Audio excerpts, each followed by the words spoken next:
You guys get a little share time on it, and they can get that way to the zone. That audio cue, you hear the shockwave. That actually is a very good signal for them being low HP. They don't want to make a move before somebody else. And Hunter gets almost beamed into the ground, but now they know that they're basically free to rotate. The team that was potentially going to be a problem.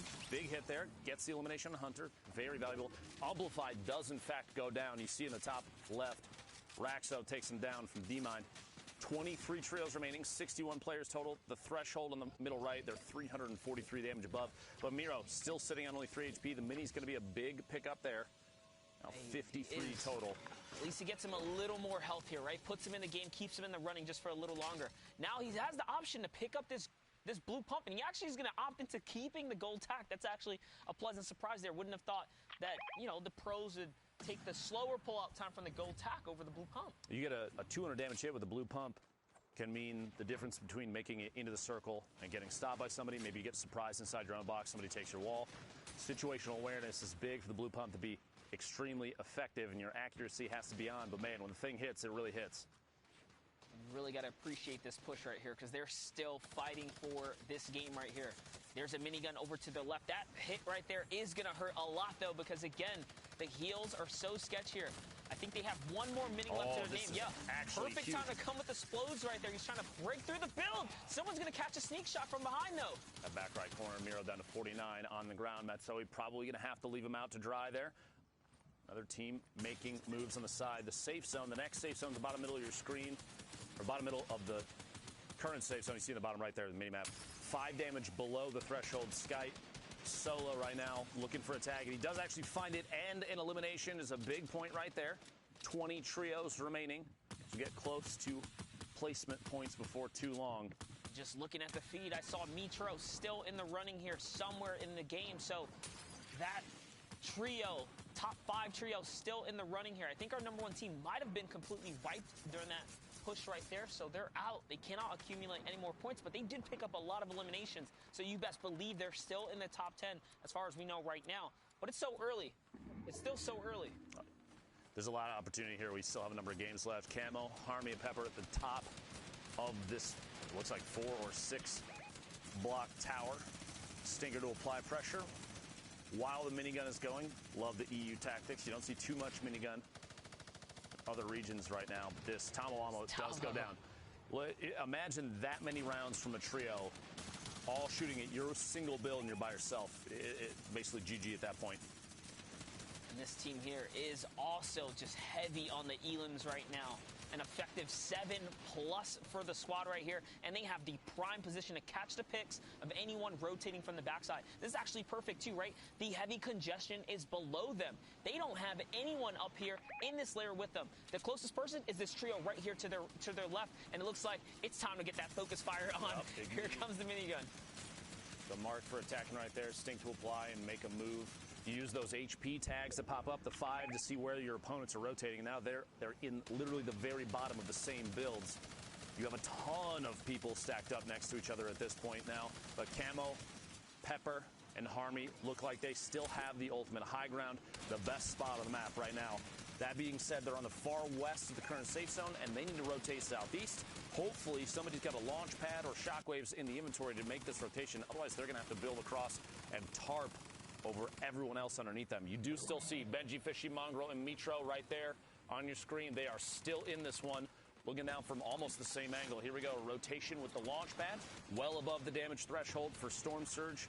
Excellent spot. And 12 rockets in the RPG. They're going to build on pre-built structure over there that somebody else put up. Might even be their own builds. And this is exactly what you want to study from this star trio right here.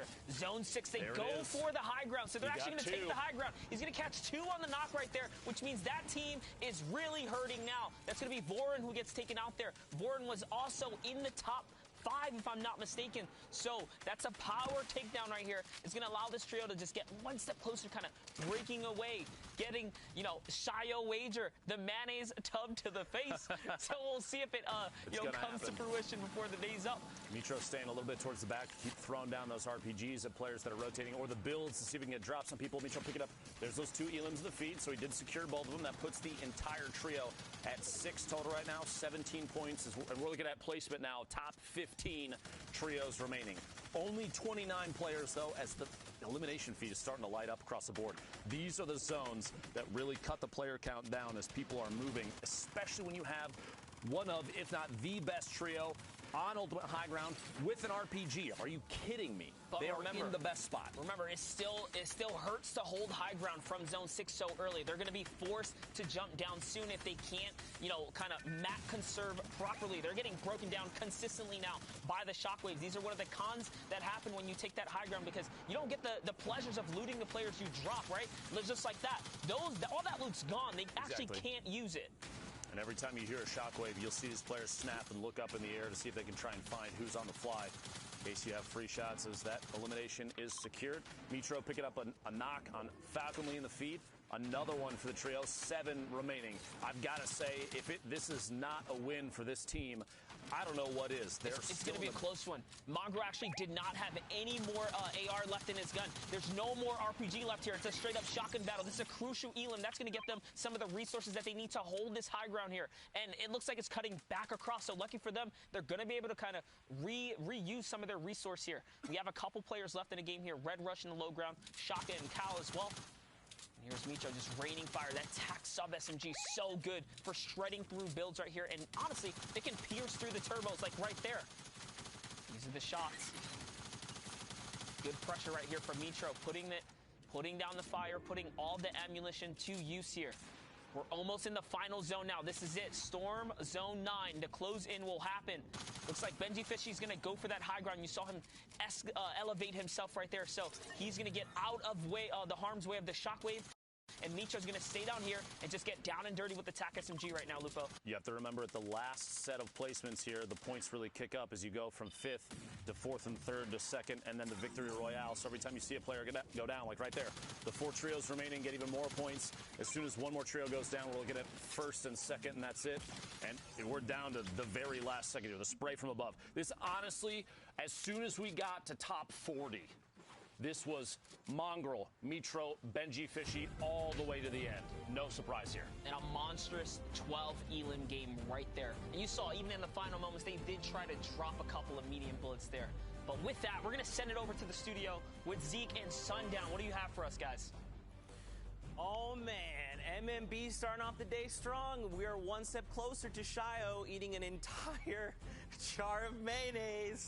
It's escalated because he said cup, but we really didn't define cup. Some people was like, is this standard measuring cup? And someone was like, honestly, it should be a World Cup. I was actually just back in the kitchen looking to see if we could find any mayo. I'm going to have to make a run tomorrow because after that last game, it was just incredible. So that is 2 matches down in the heat. Let's take a look first at the standings and see where we're at after the first 2 games because, that's weird.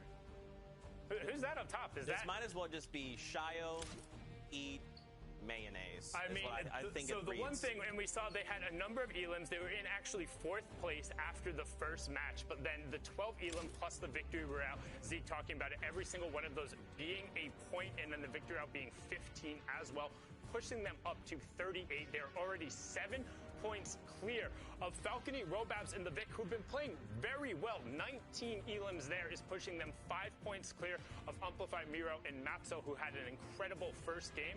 I mean, it's been I just want to throw out a quick little apology.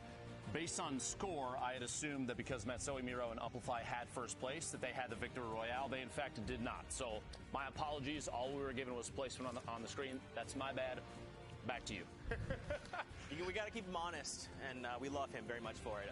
But don't forget, the top 8 are moving on from this heat. So right now, you must be this tall to ride. So if we're looking at just top 8, the points, 18, that's just like a victory route is worth 15 points in and of itself. So even if you get that victory route with 3 eliminations, you can now look to strike up in the top 8. So, and we're only in 2nd game. We're about to head into game number 3.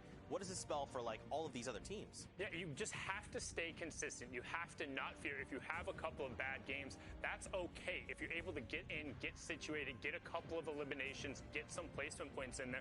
As you can see right now, to be on the first page, it's 11 points up there. But one thing I do want to take a look at here is some of the gameplay that came out from Mongrel, Mitro, and Benji. They were able to play so well, and Lupo even hinted at it, saying at around like top 40 or so, you could kind of smell that they were going to have that victory out. It had the sense of, hey, they were going to get high ground. They had everything they needed. It's like, oh, this looks like it's going to be a win from them. Let's hop on in and see how they're able to execute and get this done.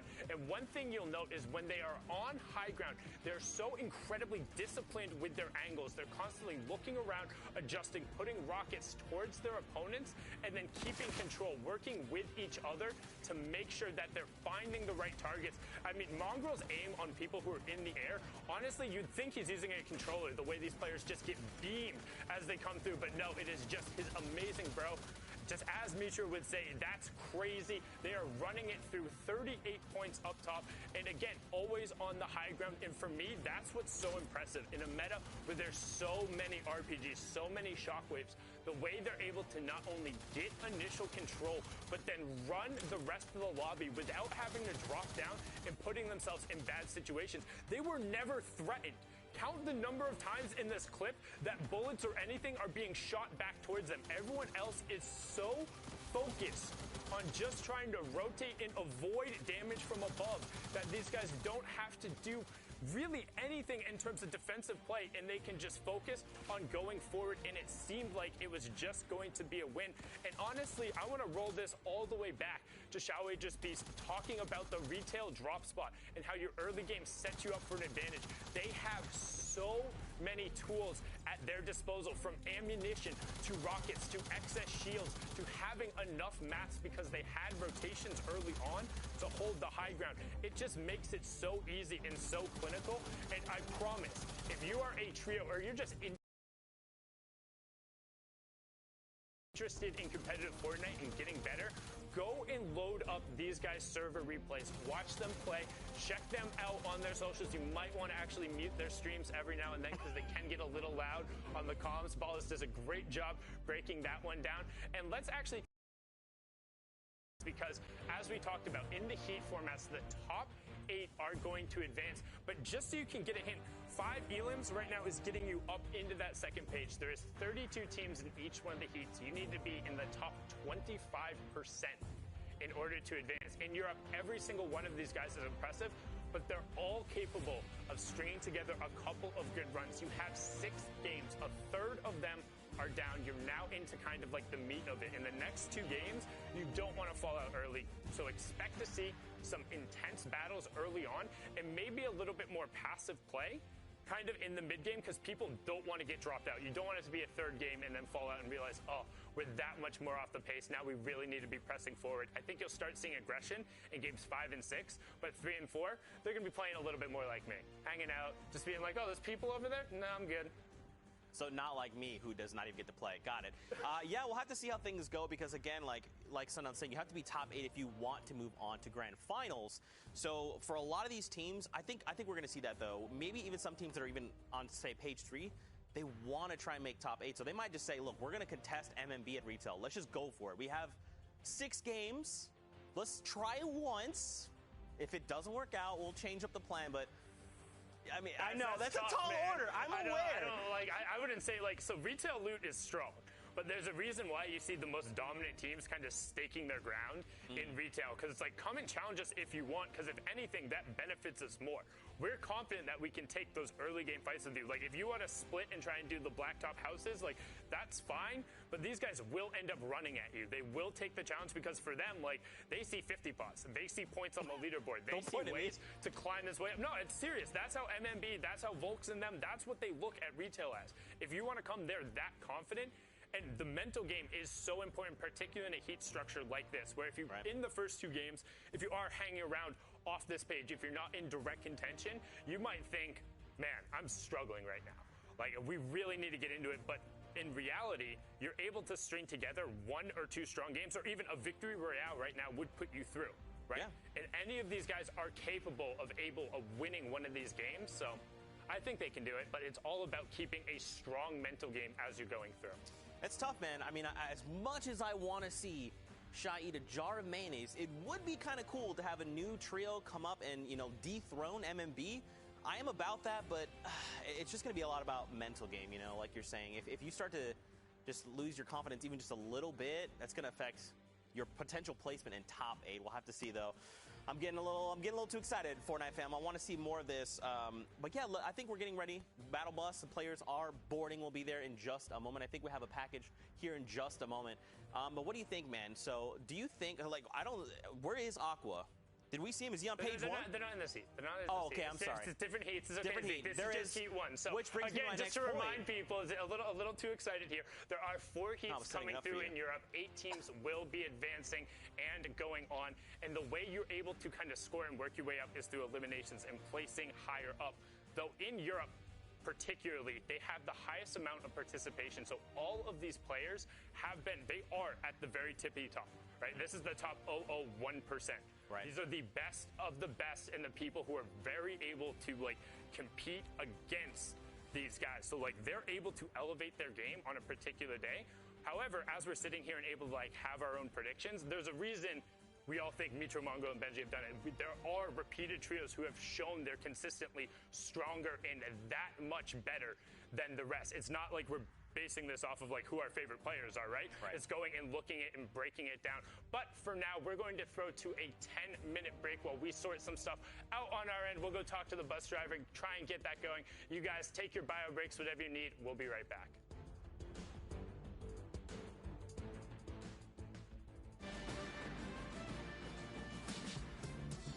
Hello, family of Fortnite. BallTW here, and throughout the Fortnite Champion Series, we're going to be trying to get more acquainted with the world of competitive Fortnite. Today, we're going to be discussing the 3 different stages of a competitive Fortnite game: the early game, the mid game, and the late game, and what different players have as their goals during these stages in order to achieve the ultimate goal, the Victory Royale. Let's start with the early game. Also called the looting phase, this is where all players are attempting to secure their chosen landing spot.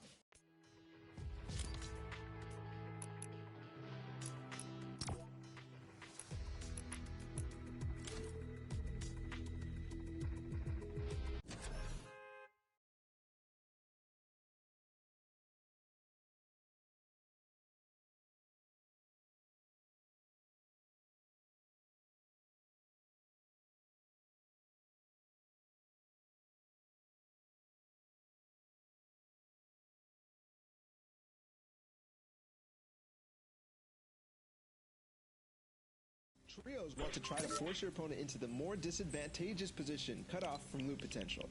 Either they have to make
sky, with teammates all getting sent around in and out of the...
format and seeing the top teams really go at it. And honestly,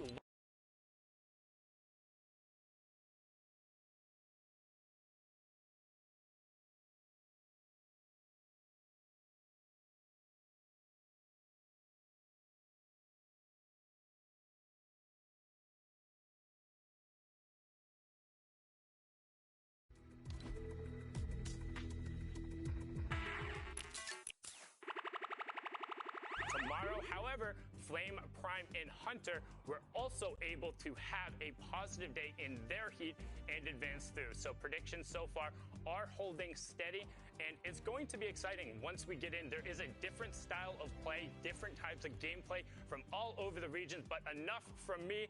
I've talked enough. Let's throw it on over to Lupo and Monster as they take you into Middle East Heat 2, Match 1.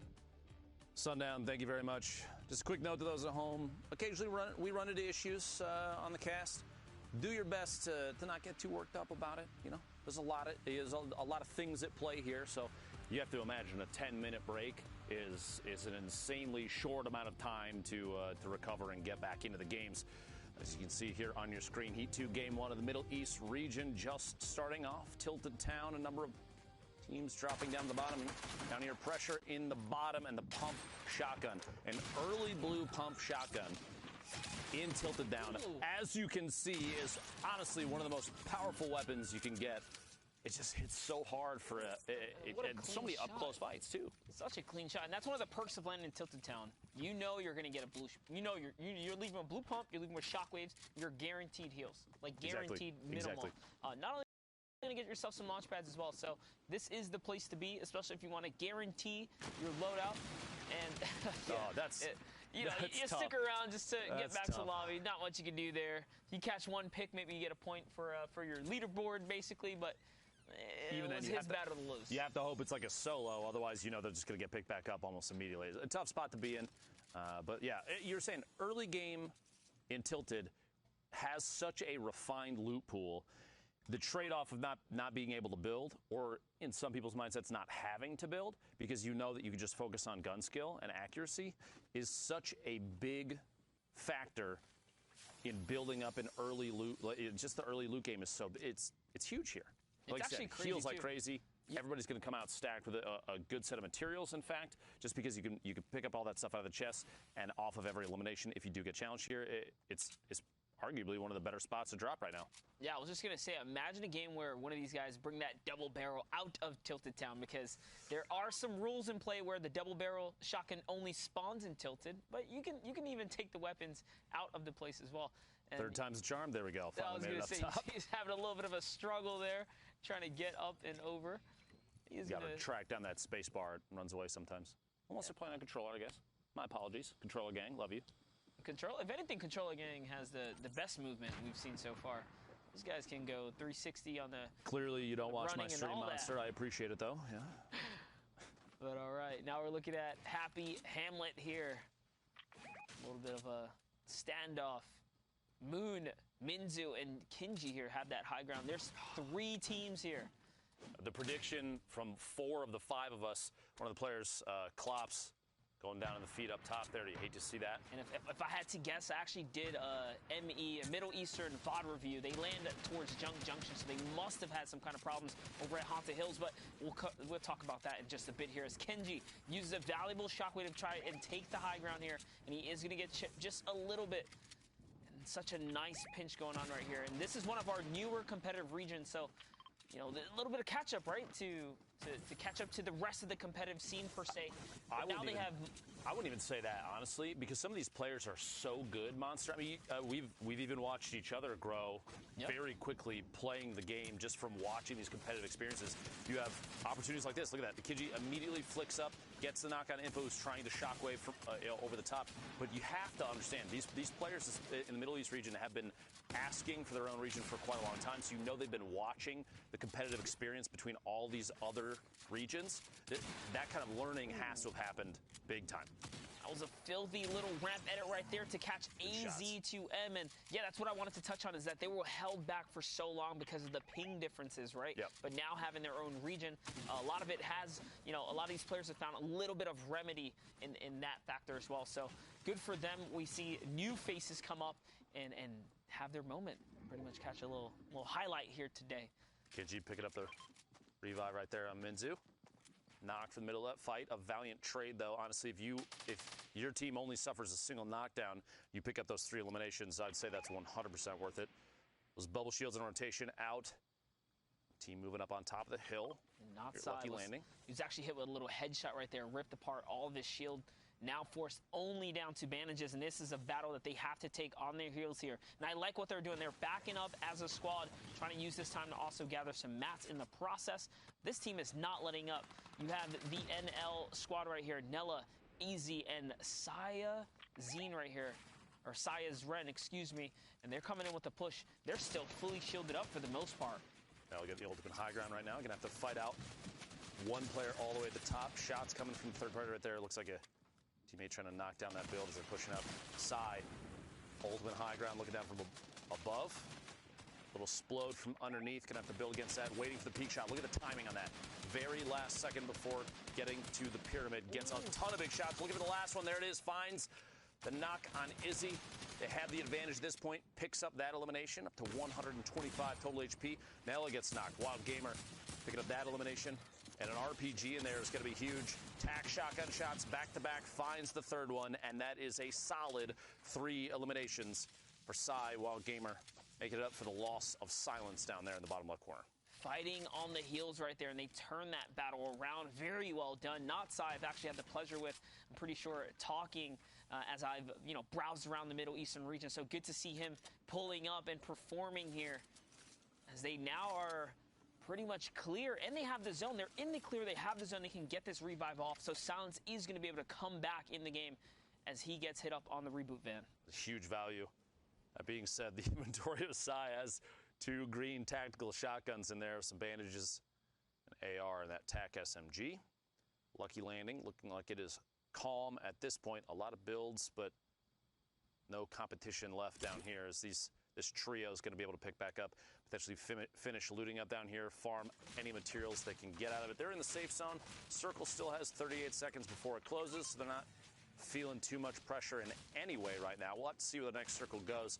This is a good opportunity for them to build up a good buffer, materials, healing, any leftover loot that might be down here, and make their way onto the next safe zone without much issue. Meanwhile, Suber, Sammy, and Dream pushing from outside of the storm. Yep. The far east drop here in the desert. Such a weird place to play as well. The moisty palms where you can't just crouch freely. You have to be very cautious. A lot of the competitive players opting to unbind the crouch just in case. You don't want to make any mistakes there. And honestly, if you do that, you're kind of in the advantage, right? You set yourself up for success, so you don't make any mistakes in PvP. I know myself, I tend to crouch in fights all the time. You don't really realize it till it happens, but it's a tough break when it does happen, I'll say. Looks like an attempted shockwave to avoid a fight there, but Saber does get the pick there. A knockdown is rotating into the storm. Trying to get to safe. That's going to be a nice little knock there. He's going to replenish his health up. There is a player outside of the storm line. It's going to be his teammate, Will, who's waiting nearby. And you can see over at the other kind of crater there to the left where you can farm up all the stone. That's probably where the rest of that guy's duo is. Most likely. Trio, I should say here. But someone does see the rotation. They're pushing on in. We have a trio coming in. I say now's the time. You have people just coming in from the storm. You think you're in the better position. Pushing is basically a no-brainer. You see here, gonna have to fight to stay in. You heard the shots outside the storm wave. You figured you might as well push out. These guys are going to come out with a little bit of health tick. Anything to have that advantage there. Drop him back. All right, Sammy, Will, and Suber here says, you know what? This is not the battle we want to take. The third party, it actually isn't a third party. They're just pressuring with Splodes here. So they want to back up. They want to reset a little bit here. I don't blame them. You basically started that fight not as a full trio. Sammy was still outside in the storm, and so rotating back away and saying, nah, this is not the fight to take. We're not exactly in the best spot. Plus, if you think about it, they did force that team, the team that applied pressure from inside the safe zone, to burn through some traps. There's some zap traps in the wall, so you've gotten rid of those, cleared those out of the inventory, which is great for later in the game. Ultimately, kind of a win-win. Set of eliminations here. This is a nice little look right here. You can see those teams that are on the west and north side of the map forced to fight their way down now. Quite a rotation here as the zone seems to be pushing all the way south. So the later you move, the more congested this rotation will be, the harder it will be for you later in the games. You really want to get down there early, especially when a zone favors one side pretty heavily. You see competitive players try to rotate nice and early. I'm looking for Nazir to hit a snipe shot here. He keeps pulling that heavy sniper out and taking a look. Hasn't gone for it. Position-wise, not the best.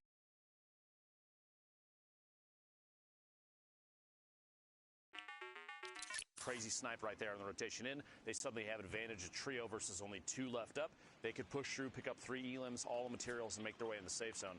And this is actually very interesting right here. FHD actually opened this battle up with a heavy snipe. They catch the knock, but they don't even collapse to kind of seal the deal. They say, you know what? Instead, we're going to focus more on the zone.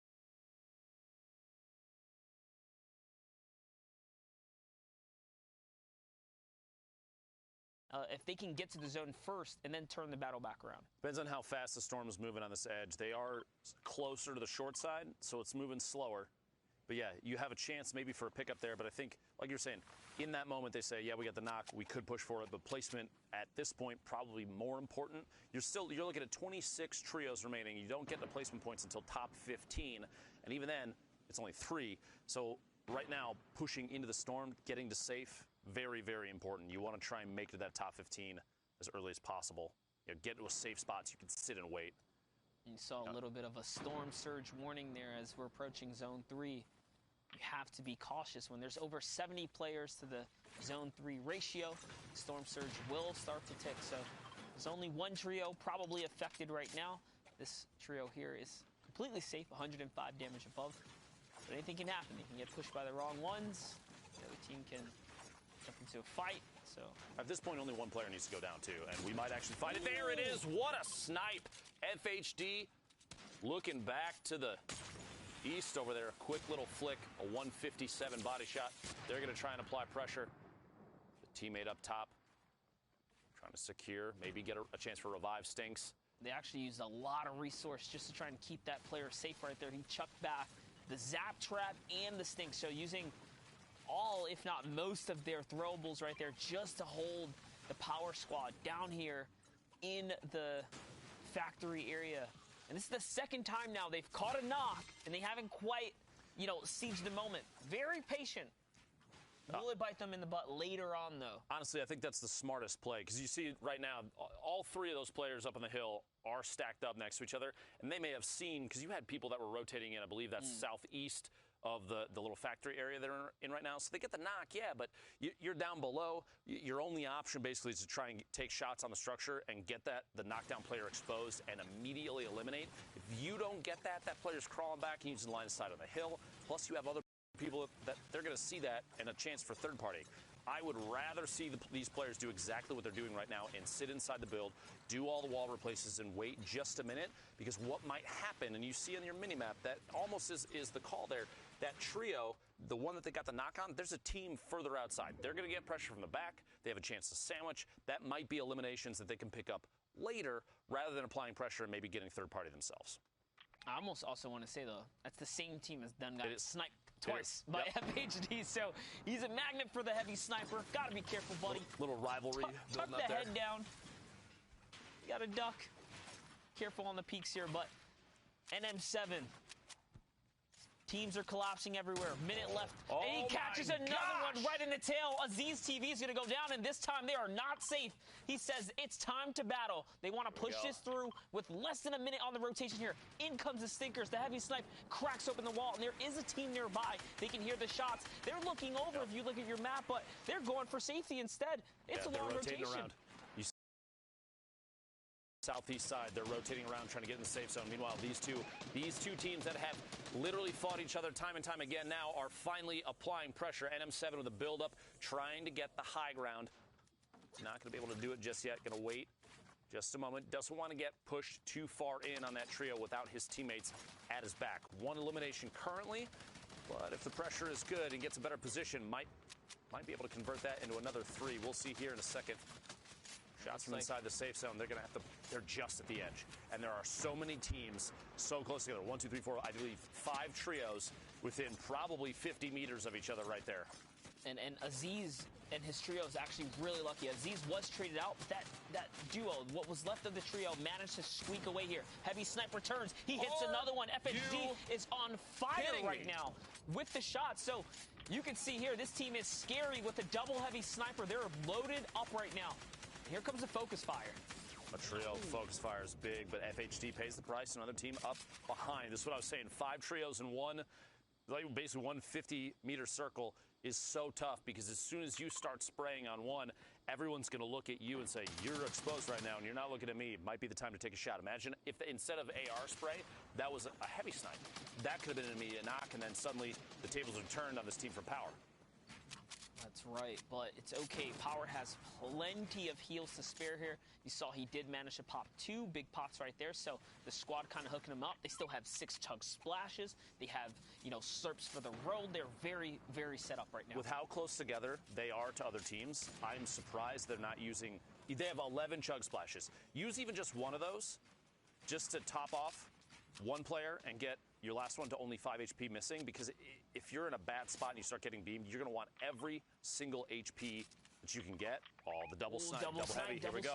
Looking for it. Finds the first one. Beams and not side goes down. Straight into the launch pad to rotate into the circle. This trio's playing very, very well. Not Size should have known better than to sit still in a 1-by-1. That is one of the risks you take, especially in trios. There's way too many eyes focused on the field here. There's no way you can sit still in a box. That's the price you pay right there. FHD, Yonks, and NM7 doing a fantastic job right now holding the server down. Really, they're dictating the pace right here with all pressure, all fire coming in. This is the most active trio we've seen so far in the server. The east side of the map basically belongs to them thus far. There is that team. You saw them look up above on top of the hill looking down. You got to be very careful on the angles. Would not be surprised if there's a chance shots come down from the top. NM7 getting shot. Team from NES over there. Looking back, one tap just past them. You look very top middle of your screen. That's the team I was talking about. They're all the way up top. They have a zip. They have height advantage. The little window peak on the brick wall that's edited right there, just out of screen now. You also down in Happy Hamlet have Minzu, Moon, and Kinji. The ultimate high ground down here. Number of teams underneath. This is actually a fantastic loadout as well. 6 shockwaves, 2 shield bubbles. They're set up so pretty up here. Nice little headshot right there from Kinji's gonna put some hurting on that team right there. They do have a heavy snipe to crack open the build as well. Stink, someone tries to take that high ground. He's gonna eat a couple of bullets for the sandwich right there as Sultan goes down by Kinji. Nice reaction speed right there. That shockwave play was not the one to do. A valiant effort, but did land right in the middle of a trio, all kid of the teeth. Kinji has that shield bubble out. Looking to potentially make a rotation soon. We'll have to see here. I almost want to see one of these players toss it straight up, knock it down onto their own head, and make a move with it at the same time. So he puts the bubble down so Good that call. their pad doesn't get taken out. So he says he's gonna set that up for the safety measure right there, and just like that, they are able to skate away and get to the next safe zone here. Nice long rotation, perfect launch pad. Not a single one of their teammate was affected or shot on that rotation right there. So that was a very clean pad away. See. Power still solid right there. Toggle, Eska.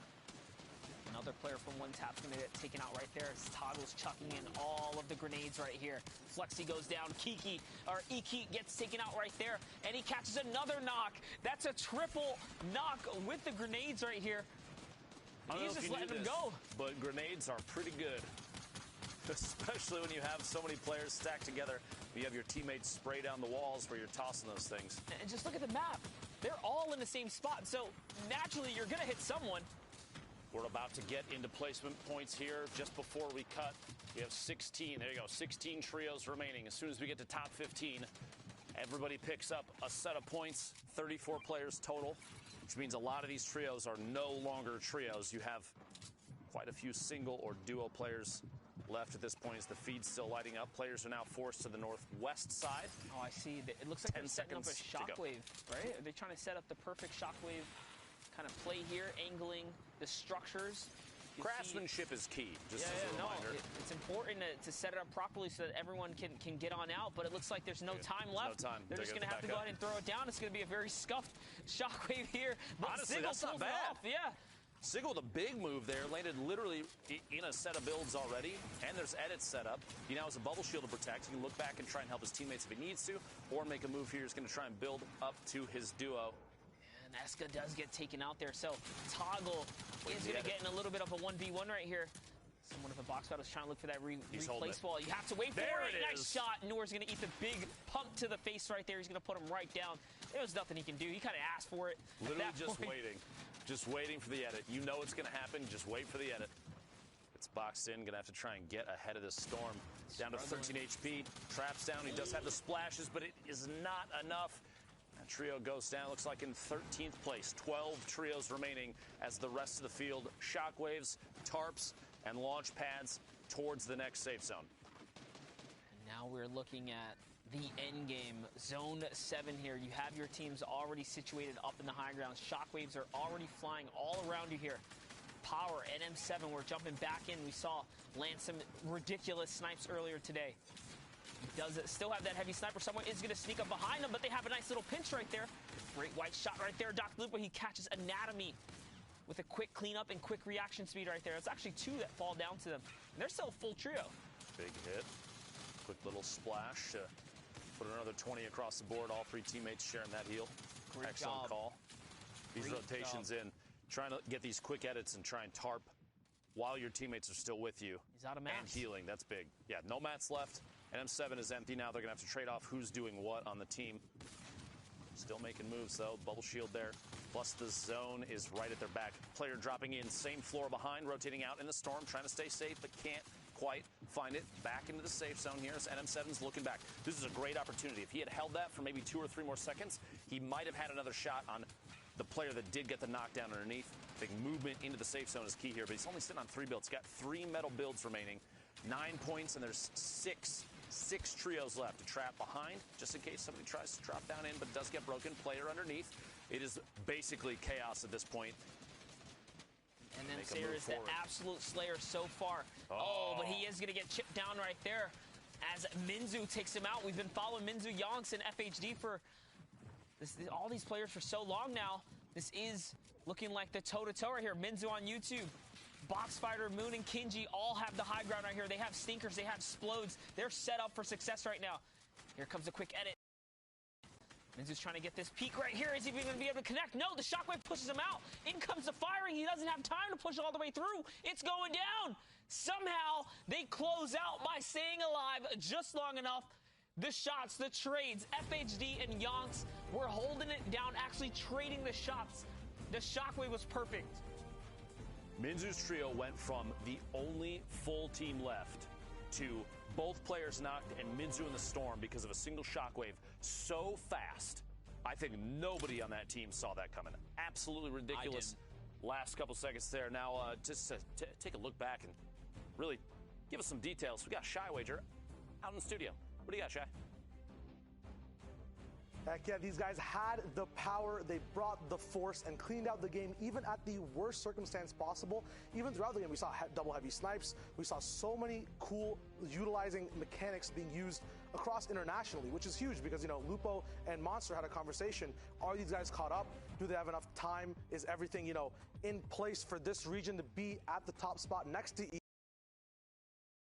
of a little bit of separation in the middle? We have NA West, EU, Brazil, as well as NA East, and they're all in that big top 8 region. But we have these top 4s, the first time Team and ME on the board, these games actually broadcasted as well. We can see people now becoming stars, right? We could have the next insane, calmer, clutch individual mongrel, but, you know, international, across the season, a different time zone, playing his own type of metagame, his own type of strats being dropped down from height, going upwards, downwards, everywhere around the entire server. So it's really cool seeing how a new region develops and exactly where they actually place themselves in the timeline of exactly how their skills are, how their build fighting metagame is, what they try to do on height afterwards. A pattern we saw in the first EU games where, hey, if MMB have height, everyone below them, no shields at all. Every tag, it's a headshot from a Scar. It's an easy 72 white damage tag that usually gets them that elim at the end. Middle East, same way. We're going to break it down in just a second, but there's an entire type of shifted metagame where it's kind of those early Season 3, Season 4 tendencies combined with the knowledge you have at the end types of, you know, Season 8, Season 9 end games where, you know, you're rotating, you're tarping, you're saving your items. At the same time, early game, you're using them immediately. No thought whatsoever. You have everything on your board. You have your inventory. You know exactly what your teammates have. The comms are nice. Everything's on the plate, ready to go, ready to get feasted on. So Middle East right now for me is just is really nice. We're going to be going into a clip actually of an early game, I believe, Happy Hamlet game. We're going to dive in with Kinzel, I believe. We'll see how he plays out. Actually, no, this is a power clip. There we go. Kinji up in Happy Hamlet. It's going to be really dope to see him actually cut out Forest team on height. We talk about the metagame, right? When Shockwaves first got introduced, it was a straight pump or combat shot upwards. It took people time to get used to that AR spray. He has it in his inventory already. These guys are caught up. They know. Ramp edits, practicing creative, right? Very ingenuitive. A lot of ingenuity there, as well as wall replacing for protection. It's not raw gameplay, it's actually curated practice, and they're brand new to the actual international scene, which is amazing. You know, baiting your teammates out for HP, going for finishes. Even support players like Moon know exactly what to do. Now, the star trio that won that previous game, Power FHD, knowing how to use has has traps in front of him, doesn't matter. Knows to stay for those right-hand peeks, knows when to engage, low HP, still does not matter. No pressure taken because these guys have practiced. This is not their first rundown, but it is their first showdown of exactly what they can do, right? No Max here, has the elims, low health, still knows exactly when to look up, what to loot, when to use your utility, and when to support your teammate and still have a presence in the game, which is once again something players learned a lot later. So these guys are caught up with the meta game. They do know how to finish off. They know their exact win conditions as well and when to drop them through. Amazing gameplay. We're going to now tune in and see what else they can do on the Middle East. I'm going to be piking it up with my man Zeke coming in. We're both going to hit that cast. We're going to see exactly how these guys go down. We'll relive that breakdown actually together live. Zeke, what did you think about their presence compared to the rest of the international regions? Man, I think we still have quite a bit more to see from this region. I think you did an amazing breakdown there. I think the ceiling for ME is still very high. We haven't quite seen what they're fully capable of, but I think over the weekend, we'll definitely see it. I'm also excited that we get to finally hang out, Shy Wager and Zeke. Chic. We have come together. That was great. Actually, that is a true thing of the game. But anyway, the games are ready. Let's hop right in, Fortnite fam. We're jumping out the battle bus. We're going to begin this game. I can't wait to see what happens here in this game. Because remember, these happened over this morning. Earlier on, while everyone was asleep, including myself, I slept like a baby. It's kind of. That's not entirely true. But anyway, we're getting into it. We can see now where people are trying to land early. So, I mean, you know, you've got the Pleasant there. You've got a team of Junk. The old Villain Factory. You've got some at Snobby. Some flying even over Greasy. There's still quite a bit of teams, though, still that are airborne.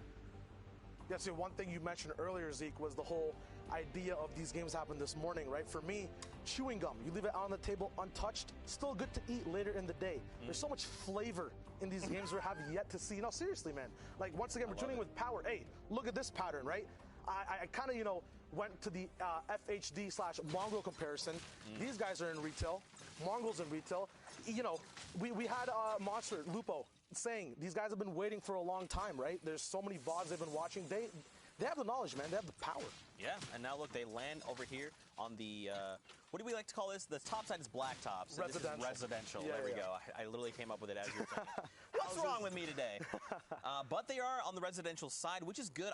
I personally, and this just might be like my thinking, but I feel like the loot's a little better on residential side than blacktops. Would you agree? Or do you think it's the other way around? I think that there's more, there's sparser loot on the blacktop side. We're looking at Tilted right now, but I'm going to keep talking about what we saw in retail. There is sparser loot on the blacktop side, but like residential does have, I think, more drop spots on the floor loot. But, you know, we got those bendings on blacktops, and you have more of a horizontal advantage on everyone you see. Yeah. So it's a lot easier to kind of, you know, pick a game plan on blacktops. With residential, you kind of have to all in all the time. Yeah. Because if you do get engaged on, like, once again, you're all in, right? We see it in OCE, X2 Twins. They always end up having a fight, some type of highlight. It's really cool. Right now, though, you know, Lupa and Monster went over Tilted Town, the advantages, disadvantages of building and not building. What are your, how do you think player opinion has been of Tilted Town from the beginning to the end of how people treat the job? I think originally people were maybe a little you could not build until the town. It was like, wait, but the whole thing is that you have to build and whatnot. And it's like, well, yeah, that's still a very big aspect of the game. But now there is a POI dedicated to you testing your shooting skills, right? How good are your angles and your peaks? How good are your rifling skills or even your close quarter combat skills? And that's what Tilted offers in its current state. But we're back on board with the Power Trio, the Trio of Power. They have themselves a brute. They are looking to take it to this other brute across the way, Shy. Now, what's crazy here is, remember, they have these laser designators. So the other brute's fully aware. They're like, hey, there's another one. They're moving toward us. We need to try and take this down. But Power's on 18 effective HP. And it's just not enough. It's so easy to be focused down in the brute right now. So unfortunately, FHE is going to go down. And I don't think there's anything else the other duo can do about this, right? They just kind of have to let him go down and regroup and assess the situation.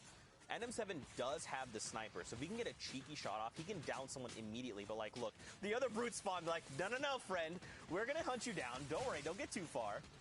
Absolutely. Like, brute combat is one thing that also has its own metagame, and like these guys know too, right? Focus the driver 100%. Usually the people you put into the brute early game are those who don't have the same amount of loot. We're looking at a pump tac SMG gold sniper on NM7, but FHD, all you had were zapper traps, a bunch of gray items, very easily focusable. And right now, you know, their enemy team is big and hard focused. I'm pretty sure it's the ASMR guys, Spy and Wagner. These guys are just coming in with a big brute of their own, forcing through straight up, gaining all the loot as well. One big thing about having a brute in retail, it's like butter on toast. Perfect combination, even jam on toast, anything but mayo. You get these loot spawners so much faster with the stomp mechanic as well as the rockets. Granted that they were nerfed at one point, you still have so much damage to instantly just get these launches over and over again. The biggest downside to retail being you spend so much time in there, right? You negate that, you have the perfect setup entirely in the whole game. Yeah, and then you can kind of take that brute into later game and use that to kind of mess with other trios out there. I like this too. The ASMR trio, ASMR, they're quiet. They are in the brute right now. They are destroying day spawner. Shy, what is the loot pool looking like if you sat there and retail and destroyed all the loot spawners? I personally think that a lot of launch pads, a lot of campfires, and a lot of ARs everywhere for you, including pumps. I like that very much. But now we are across the way because look at this, Minzu and Kinji. This trio, we saw an absurd amount of snipes last game. Now, many of them they couldn't follow up on just based on where they were, but look at this. He drops down and he gets counter dropped. That is a zapper. He's got to be careful. It's okay. All right, I thought that wasn't Moon. I saw a second shot from the right, and I was like, if that is this enemy trio, like, Minzu's going to be eliminated. There's nothing they can do, but it's okay. Moon was there. He had the assist, and look at the loadout. It's just shining array of colors. Yeah, Happy Hamlet, I broke it down in one of the job shop breakdowns.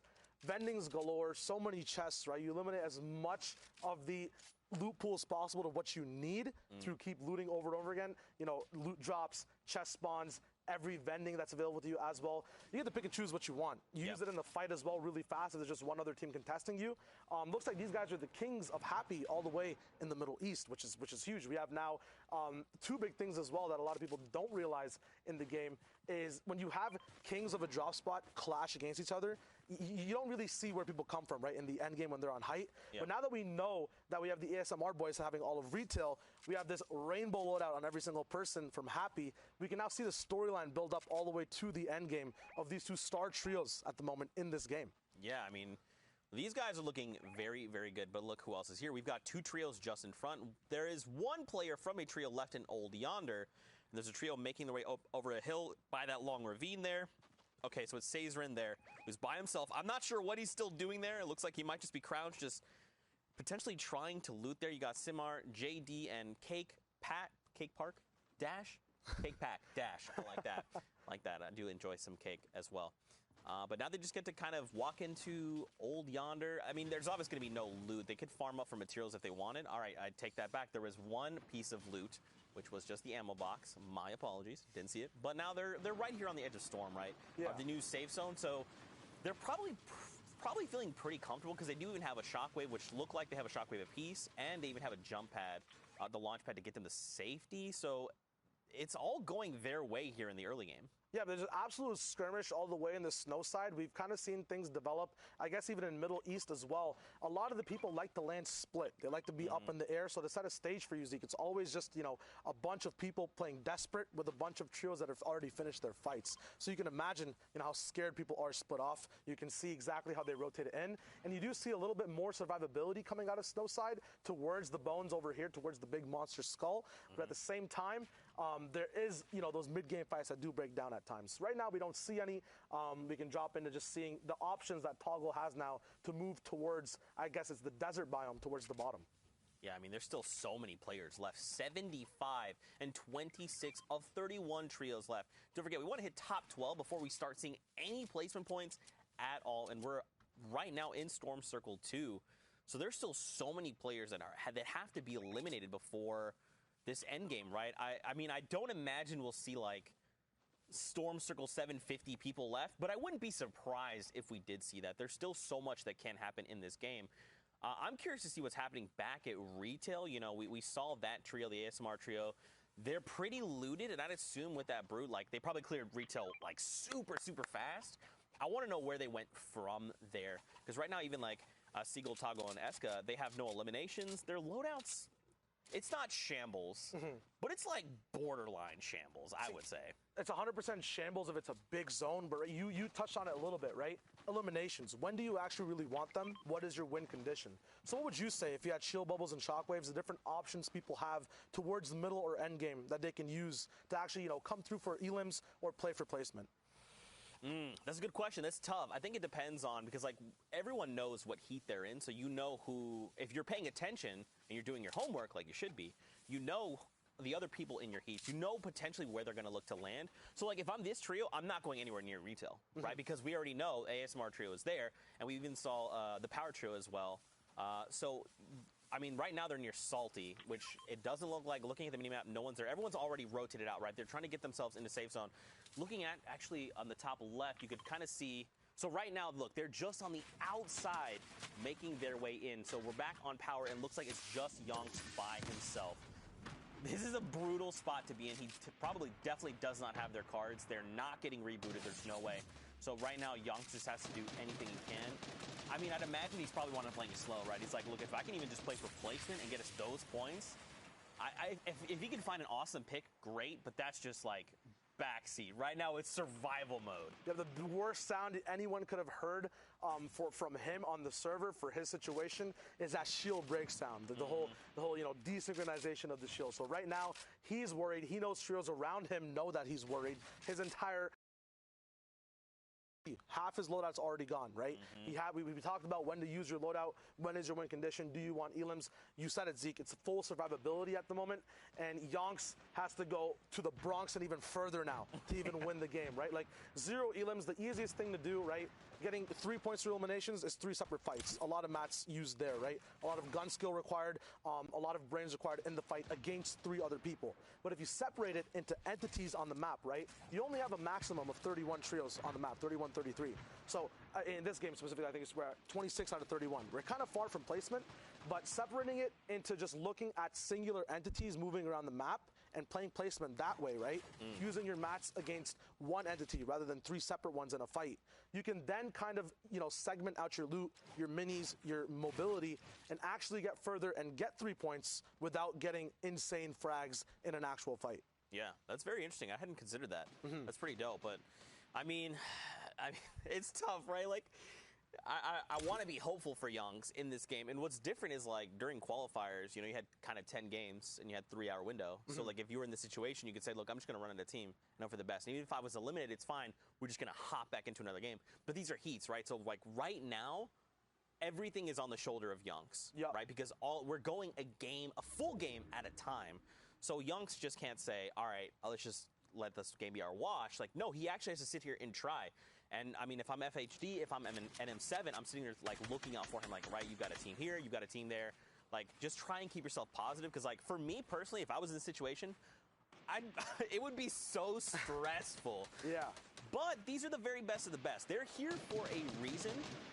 As I say that, caster curse in full effect. I finished my sentence and Yonks gets picked up. It's okay. All they have to do is go back in, let that game wash over, and prepare themselves for this next game. Well, for them, these games already wrapped up overnight, so hopefully for the next game, he steeled himself, at least hopefully. Yeah, you touched on it a little bit. This is really, it's going to be a weird analogy, so I segue, but bear with me here, right? I'm you listening. said the game was on Yonks' shoulders, right?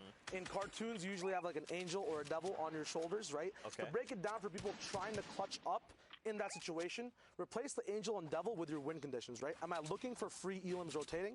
Am I looking to play safe? And every time you see one of your shoulders kind of ding, that's what you have to play for. You have to suppress all the other easy stuff you see. Maybe there's a free heavy snipe you can take, right? At the same time, that exposes you, right? Your whole full shoulder is not lit up there. You got to play at the side of the angel. So if you're trying to learn how to get in the clutch situations, trying to learn exactly how to rotate in the game, what is right, what is wrong, segment it out, wait for the proper shoulder to light up, and that's an easy way, right? Right there, Yonks, the mistake he made, he kind of chose the devil shoulder. He saw free tags for rotation. He knows he needs elims because he has 0, but in doing that, he brought the full force of an entire trio out, right? He talked about entities. He turned a full 1 entity you could just block with mats to 3 people to face 3 separate AR shots. He got erased from the server.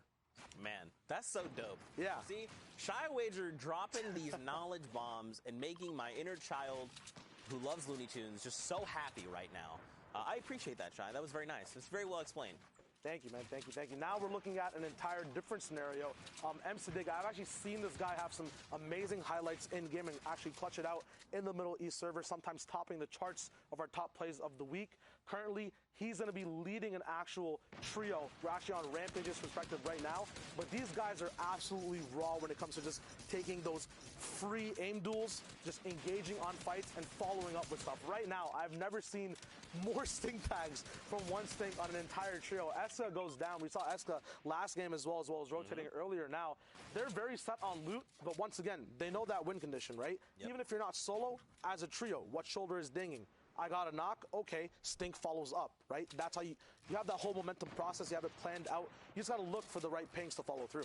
And if they had some kind of mobility, I would imagine they probably would have gone in and cleaned up this trio, right? Because they got so many tags, like you're saying. Once that stink came out, it was giving 2 damage numbers, and they were taking pretty much the entirety of that cloud. You know they're on low HP. So at least one of those guys is dropped really, really low. Unless they have something and they're burning resources like splashes, a slurp, even a med kit or bandages, like, you know they're burning through materials to try and get there. I'm glad that they were able to say, look, we're not going to follow up. We could either tarp all the way over there and we burn a bunch of materials. They hear us coming and they're ready to react. Or you just say, like, you know what, we got them to use their stuff. See, now you're on that shoulder wavelength now. You know exactly what's right. I got it, yeah. see? There you go. So now you can point that out every time you see it. That is literally the explanation of what win conditions are and how to follow up things in the inventory, right? A lot of people used to hate stinks. They realized that, people randomly stink me all the time. That's kind of when they first came out, right? People didn't actually know how to follow up with them. But now we still have 4 stinks in Rampage's box. He's ran through how many trios beside them, right? He's not throwing them for no really dilly reason whatsoever, right? He's using them in response with explosives and in response with a knock. They're complementary items that aren't as griefy anymore, but actually strategically used to, shake up an entire trio and not just have them box up the entire time when someone else actually has an advantage to push on them with. Man, that's pretty dope. That's pretty dope. Plus, I mean, you probably, if you are this trio, you probably want to save as many stinks for late game as possible, right? Because once the storm does start to shrink, super, small, those stinks become more and more valuable because then you're just like blanketing an entire tarp. And you're saying as long as you guys are trying to get to safety, you're going to be taking 5 ticks, so you guys can hold that L. But at the same time, like, their loot isn't great, right? Like, it's probably mid-game centric, which is fine, but now we're starting to move into that late game, so they want to try and find another trio to get their loot and kind of propel them forward. Because, like, you've got the green pump, sure. You've got the long range in the air, sure. 4 splashes, awesome, but, like, those aren't power weapons. Those aren't a heavy side that you can just punch a hole in anyone's 1x1. That isn't nades or splodes that you could potentially use to pick up these eliminations. And look, the power duo right now by themselves, they're just chilling and they have got the attention of Siddig and Rampage. Yep, not to be confused with the other power trio that we saw go down. There are multiple players and many different organizations that are playing across all the regions and in the same region as well. Yep. These guys are still alive. Looks like they have one person. They might have a full trio actually. Yep, looks like 90's there with them as well. You actually touched on a very cool aspect I want to touch on as well. You talked about loadouts and endgame and the map, right? I'm really glad you brought that up because the later the game goes, the less space there is on the map, the more you'll pumps out and matters, right? A green pump and blue pump difference is huge in mid-game fights. But when that circle is small and you're riding Storm, that's where even just having a gray AR for a follow-up matters. There's not that much separation between, just you want to have a spray weapon. So you got an amazing breakdown, kind of these win conditions get so much more diverse throughout the game as they keep going, and the zone gets smaller. So that was a really cool breakdown. Hey, I like that a lot. Thanks, man. I appreciate Let's you. go. Man, this is the first time we're hanging out, and we get to freaking take our breaks together. I love it. Yeah, it's nice. Here we go. The different alter ego, Namfu, Mev, and Ego here, Dennis. So not the alter ego trio we're used to seeing. More of their comrades, and they're on 5 eliminations. They're in top 20 right now, which is huge. If they play for another 8 trios, they're going to get themselves placement points. Now, their loadout's looking real good. They just picked up a minigun, which is huge. They have 3 stinks, an RPG, a blue pump, splashes as well. They've got materials, almost 150, almost fully capped out. These guys are looking real good. So now this is going to go back to your shoulder dinks, right? What are you looking to play for? And right now, as the storm comes in, you're looking to get these tags, right? Anyone's like, oh, the storm is literally on my back. Time to start moving. Those are those people that these guys are looking to pick up if possible. They're also on the low ground tarp, which is going to kind of shape kind of how they're going to be forced to engage people coming up here shortly.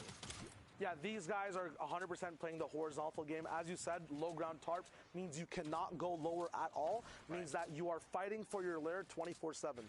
The reason people love having mid-ground so much is because they can actually move, as you can see, up, down, left, and right. They have an entire new axis they can operate on. But low ground does have its perks, as you saw.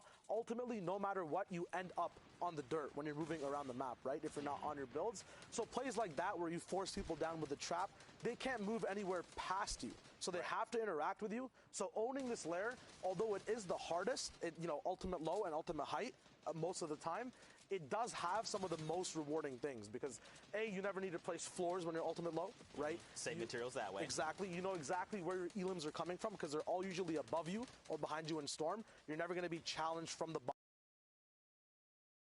You basically have very good camera control around your entire horizontal axis, as well as just looking up slightly to just see what's happening on your floors and if any RPGs are coming down straight up above you. So it's actually not bad to control ultimate low. The only issue being that is everyone's desperation play to go to randomly when they are at the end of the game, right? It's like, hey, I'm in trouble, gotta drop low. So there's so much to take account of on that horizontal plane, it gets hard.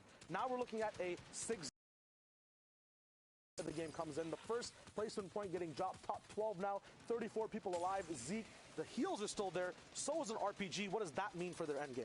I mean, right now they want to try and challenge for high ground and get the highest tarp possible and then start raining those RPGs down. And look at this, 700 rounds in that minigun. Dennis wants to try and apply pressure to everyone. It doesn't matter where they are. He wants to use that minigun and try and put them off edge because now look, he's going for height, which is smart, and they actually got it. This is going to be great for them. They can rain down those shots, and everyone that's on those lower ground tarps, though they had the advantage of being lower, now they have to worry about this constant minigun pressure from above on top of people on your tarp, people below you, people also using other types of explodes. Are there stinks in play? There's so many more things that they don't have to worry about being on that high ground tarp.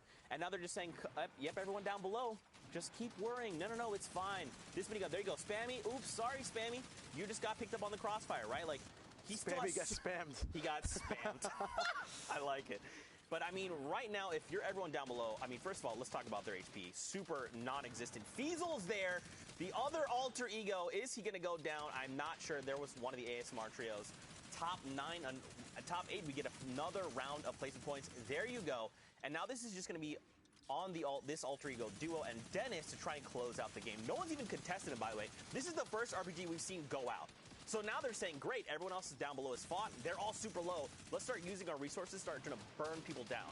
Yep, these guys have that default split broken down as well. Dennis on top while Mev and Namfu are at the bottom, making sure that even if there are shockwaves, right, people have learned, they've played around them. Right now, minigun sprays coming down. People have saved their hard mats for this end game, but in doing so, they might have taken tags through their wood moving around in the mid game. Those tags will prove crucial because every minigun shot is 20 to 25 damage on the person straight through their builds. Right now, it's just an easy beam, an easy spray from high ground. We saw Sadig earlier who was controlling one layer of height, ultimately down at the dirt. Klops actually goes down, one of the top trios in the region. Hopefully he makes it through the heats. We will see the standings hopefully at some point. Right now though, Dennis, 4 elims. Mev, another 4. We have a total of 11 elims on this trio at the moment with more to come. There is a top 2 spot available for placement. That minigun is not stopping. All the time they could use. They don't need to because they use it on pressure. Gets all the way down the low ground. Siddiq gets that big knot, and Kappa, no joke, this time he gets taken out. Dennis, the whole trio surviving all the way back to retail where we started. What a lore and eventful game, Zeke. That was so much fun.